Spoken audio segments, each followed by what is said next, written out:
USA, Philippines, Lithuania, Cancun, and now Mexico City. I have traveled to all these places while managing my 3 businesses on just one laptop. If you want to know how, stay tuned. Hey guys, if you don't know who I am, my name is Thomas Parkinson and I've been a digital nomad for the last 4 years while I've managed my 3 Amazon related businesses. One of them is an Amazon UK business whereby recently we broke the £1 million mark in sales in just the last 12 months. Now the second business I have is the FastTrackFBA business, hence the YouTube channel. This is where I help other Amazon sellers in their businesses. And my third business is Amazon USA. Hey, if you like these kind of videos, make sure you hit the big like button, give me a thumbs up. And hey, if you want to know more and you want to be notified, hit the subscribe button down below. But enough about me. What are we going to talk about today? What is a digital nomad? People like me who travel the world and manage a business online are collectively called digital nomads. Now, a digital nomad, they are people who use, should we say, telecommunication technology like laptop and internet to earn a living whilst conducting their life in a nomadic manner or traveling the world from place to place. Now, we work remotely in different countries or even around one country itself, working from coffee shops, public libraries, even co-working spaces, and even sometimes taxis, which I remember very vividly in Vietnam. Now, according to the BBC's recent report, one study showed that in the mid-2020s, digital nomad population exploded. This was back in 2019. There were 7.3 million people in the US who called themselves a digital nomad, which in 2020 increased to 10.9. That's absolutely massive. As for me, I started being a digital nomad life because I wanted to enjoy my life more and see the world. Now, the benefit I get from being a digital nomad is about discovering new places, like, should we say, a cave in Cancun, where I went swimming inside, but also as well experiencing different cultures, like how I experienced drinking beer with a tomato on top of it in Guatemala, but also I got to taste a diverse amount of foods, meet many different people, and experience different countries, all from me being a digital nomad. Now, it's a chance to meet new people and to learn new things that I really like. Now, I've had nights in Gran Canaria where I've had drinks with other digital nomad people, but I've also met other digital nomads where I've been and got to learn from them some of their strategies, which has helped me grow my Amazon business along my travels. Quick question for you guys. Are you thinking about becoming a digital nomad, or would you like to become a digital nomad? Let me know in the comments down below. I'd love to see how many of our viewers like this concept or this idea of a lifestyle digital nomad. Let me know in the comments down below. Let me share with you my digital nomad lifestyle, what it is. I've got a lot of things to share in this video and I cannot share everything. So I'm only going to share the most memorable things about my digital nomad adventure over the last couple of years. Now, what I will say is that this isn't in chronological order. It's just, should we say, memories that I have that I'll share with you. First things first, one of them is Vietnam, and I stayed there for pretty much about 2 years. Now, Vietnam is a beautiful country, but it is crazy, and I absolutely loved it. One thing I really remember is going to Phu Quoc Island, where I enjoyed walking on the white sands and getting to see the beautiful waves coming in. That was just an amazing time. I loved that stay. Now, one of the best meals I had actually in Vietnam was in Hanoi, which was bun cha, and I loved that meal. It's fantastic. If you've ever been, I think everyone would know it. It's a very traditional favorite. Now, if you want to know what bun cha is, like a pork patty with like pork belly slices in like a kind of soupy broth, and it's got loads of fresh vegetables and herbs, super healthy. I really love it. And,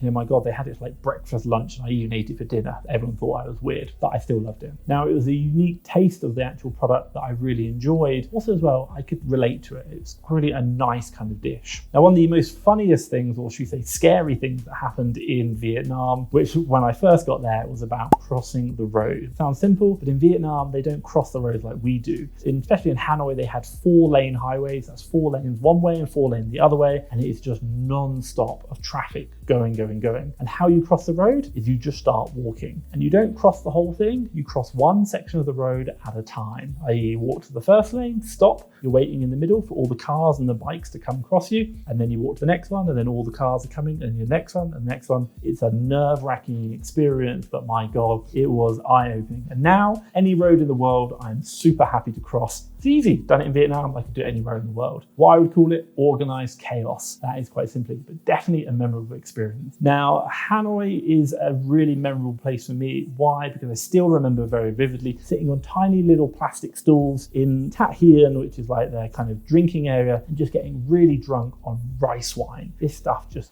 gets you really drunk. Not the nicest of stuff, but it definitely works. If anyone's been there, they'll certainly know what I mean. Now, if you want to know more about my trip to Vietnam, what I'm going to do is I'm going to leave a video up here about how I manage my 4-hour work week, and I think that's going to share with you a lot more about that. Now, the next place I'm going to talk about is the Philippines. My God, this is where all my staff are from, and I absolutely loved it. Now, I stayed there on what is a whirlwind roller coaster of a tour for 2 weeks, and I pretty much went to Manila, Davao, Cebu, Bohol, Cebu, Boracay, and back to Manila all in 2 weeks, so super fast. And one thing that I really remember from there is the beach in Boracay. Absolutely beautiful. I loved it. It was amazing. And to say that if you want to visit a beach in the Philippines, Boracay is certainly at the top of the list of one of the top beaches to see. And I remember just, walking into the water and how shallow it was, the warm water splashing the waves against me, and just enjoying the sun. It was an absolutely amazing experience. Now, the one thing I do also remember in the Philippines is Manila, and what in particular in Manila, it is the traffic. My God, I remember being in a taxi for an hour and a half trying to get across Manila, and I said to the taxi driver, wow, this traffic's crazy. And he was like, no, this is good traffic right now. I was like, oh my God, if this is good, what will it actually be like in reality? It's certainly an eye-opening experience. And when I've interviewed VAs and they've explained to me it takes them 3 hours in the day just to get to work, not even coming home, I certainly understood it from that experience. Now, also as well, going to the Philippines, I loved. Why? Because I got to meet my team. And you know what this is about? We're building businesses with team. Teamwork makes the dream work, and it was really nice to meet them. And since I'm a digital nomad, I got a chance to personally go and meet my team and see who they are, and also learn about their country and the culture. I loved it. Now, the third place I'll say I went to, Lithuania. Now, this is quite a quiet place to go to. Why? I think there's only about 3 million people in the entire country. And one thing I remember, obviously, is meeting Luke Dugan. That is Mr. FBA UK. While I was there originally to meet Luke Dugan, I also met a fellow friend, Clydes. I'm not going to announce his last name because I'm just going to get it wrong, but he did introduce me to their potato dumplings. Now, this is something which is made from grated and rice potatoes, and they put ground meat in the middle, and it has like dry curd cheese and mushrooms, and it's a national dish of Lithuania. And actually it was quite nice, although initially I was a bit skeptical, but I quite enjoyed it. And certainly when I had 2 of them, I was certainly stuffed. So really good dish, definitely try it. But it was really nice to go meet Clydes there. Actually, the interesting story is about how I met Clydes. Luke and I were in a taxi, or should I say I was in a taxi, and the taxi driver asked me, why are you here? And I said, I'm here to meet my friend. He's an Amazon seller. And the taxi driver said, you must be mean Clydes. And I was like, what? And he was like, yeah, Clydes, he's an Amazon seller. And I was like, oh my God, who's this Clydes guy? And I found out who he was. And obviously I messaged him and said, man, I've got to meet you, because if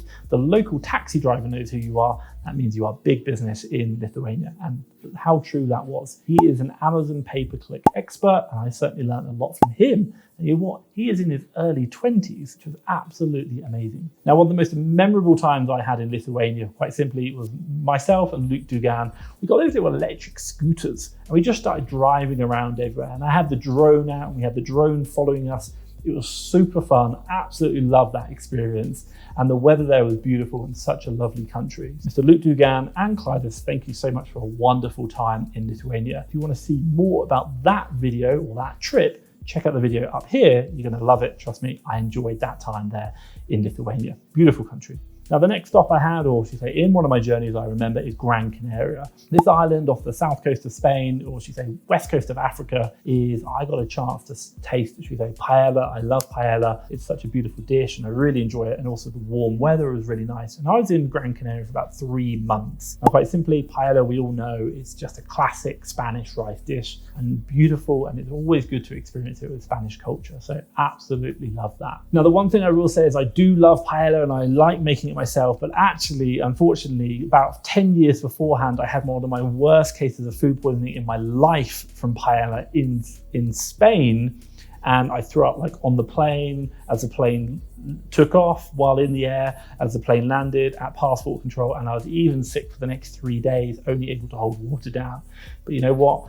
I stuck through it, and to this day, I still enjoy eating paella, but I'm always just a little bit apprehensive, but it's still a beautiful dish. Now that was about 12 years or 10, 12 years ago, but I survived that. And also as well, I survived COVID in Gran Canaria. So no problems there. For me, the best part of being in Gran Canaria was my trip with Mr. Luke Filer, an iGen entrepreneur. Myself and him, we went up to the mountains, we hired a car, drove around, and it was just beautiful to see the top of the island, to see around and to see that, all the green trees, the brown rocks, and not only that, is to watch the clouds coming over the top of the mountain. Just beautiful. I really love that. Now, if you want to know more about my experience in Gran Canaria and even the life there, I'll drop a video up here called A Day in My Life Gran Canaria, where I talk about that. And I really enjoyed filming that and meeting the networking with the digital nomad community there as well.